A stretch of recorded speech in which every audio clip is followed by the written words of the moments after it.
Now, if you're interested in losing weight for the very last time and keeping it off, just changing the way you think about food, period.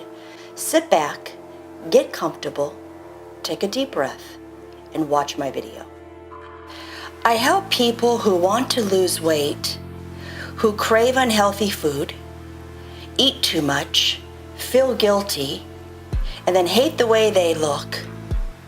Stop the madness. I help you to end that vicious circle so that you no longer have to be on that emotional roller coaster.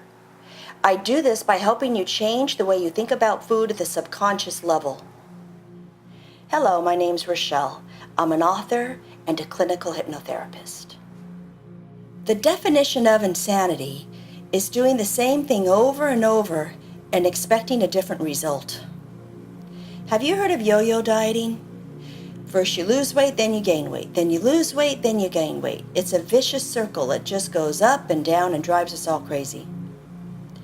Our thoughts rule our lives. It is about dieting and exercising, but if you still think you want food, you're going to be miserable and want to eat food, and most likely this is what's going to happen. You're going to be on that yo-yo diet. I have helped hundreds of people lose weight and keep it off, but they do it without even thinking. They just do it because it becomes a part of their lives, because we've changed the way they think around food. So what does this mean? It means that you no longer have to obsess and fixate on your addiction, food. And I guarantee you that even right now, your subconscious mind is ruling your life. So here's my question. Do you ever feel like when you need to eat, that food is like a wave that just comes over you? And the minute you eat, you feel better. It's like a drug. It actually is a drug. Do you ever feel that if you're upset, you eat food because it makes you feel better? You feel safe, you feel calm, it relieves stress, which we all know isn't true. Food can even be a reward. You think food is your friend. Food just tastes good. It never stops. Newsflash. Food is a silent addiction, and it's very difficult to stop eating. You wouldn't put an alcoholic in a bar. The problem is with food, you can't escape it because we socialize around food. We have to eat food or we die. We go to restaurants, we go to people's homes. It's just a part of our lives. So the only way to end this issue you have around food is to change the way you think about it. So what's happening and why is it so hard for you to control yourself? It's because the subconscious mind is ruling your life. So I just want to tell you a couple of stories so you can better understand how this works. First is the cake story.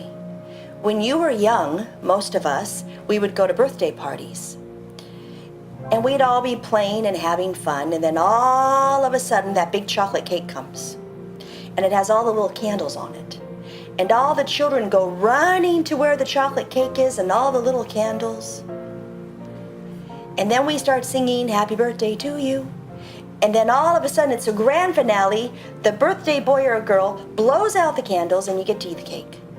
And those are such nice memories, full of excitement. So what do? The subconscious mind is saying, but this cake is good. These are good memories. This is a good thing. I'm going to make you feel better, so you just want it. And most of the time, if not 100% of the time, you don't even realize why you're doing it. The second example would be the family dinner table. A lot of us grew up around the family dinner table, and in my case, my mother was cooking, and she would make all this food, and we would be sitting there, and we'd all sit around and chat, and it was just a wonderful experience. It was all about love. And I hear this a lot in my practice. One of the parents or the grandparents, they cook because it's a way of showing love. Eat, eat, eat. Cook, cook, cook. So what happens? We want to eat because it replaces those feelings that we don't have for ourselves with love. The third example, which isn't a great one, is that some people didn't grow up around food. They didn't have money. It's a lack of mentality. So when they get older, they need food. They're going to eat as much as they can because in their mind, they may not get it again. They're going to have a lot of food in their refrigerators and their pantries. It's important to them. They don't feel safe unless they have a lot of food around them. So subconsciously, they're going to eat because what if they don't have it again? This is how the subconscious mind works, and this is why you have the issues around food. We adults become what we learned as children. So the only way to correct that is stop the way you think about it. Because the truth is, this year right now, we're in 2019, there is food around us. We don't live in a third country. Food doesn't have feet. It's there when we need it. So how would you no longer like to eat or crave the cookies and the potato chips and the burritos and whatever trigger foods, donuts, seem to disturb your peace? How badly do you really want to control yourself in the way you eat? What if it was easy? What would you look like in the mirror if you had control of yourself, if you were able to control yourself? Think about this for a minute. Close your eyes. What would you look like? How would you feel, even more importantly? Picture that in your mind.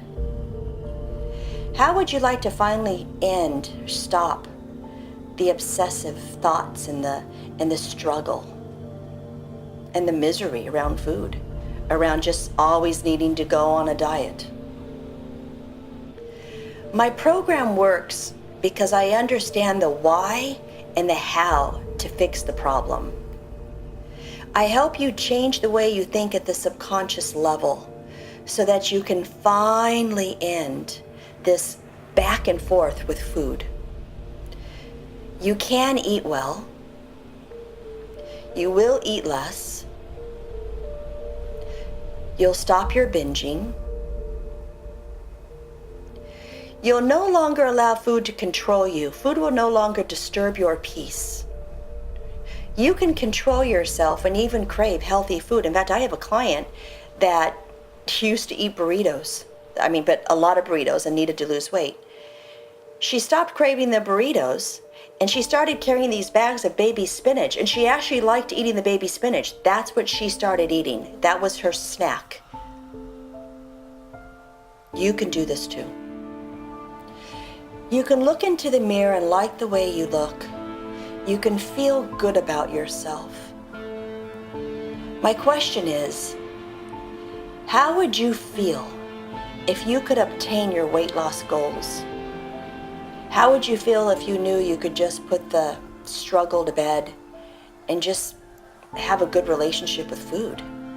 It was just not an issue anymore. My program is very different. It's very easy. It's online. Everything doesn't have to be so difficult. And I suspect that if you're watching this video, you still have some issues around food that need to be cleared up. So how do you take part in my program, The Last Pound, right now? There are some people that will qualify and some people that won't.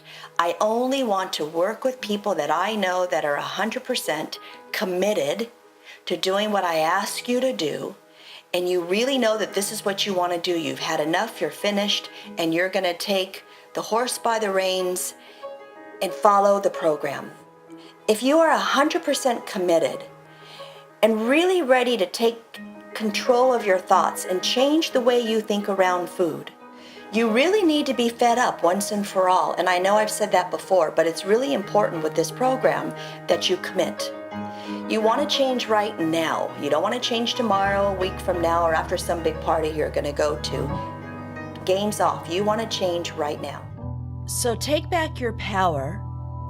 Click on the Get Started button now and lose weight and keep it off. See you on the inside.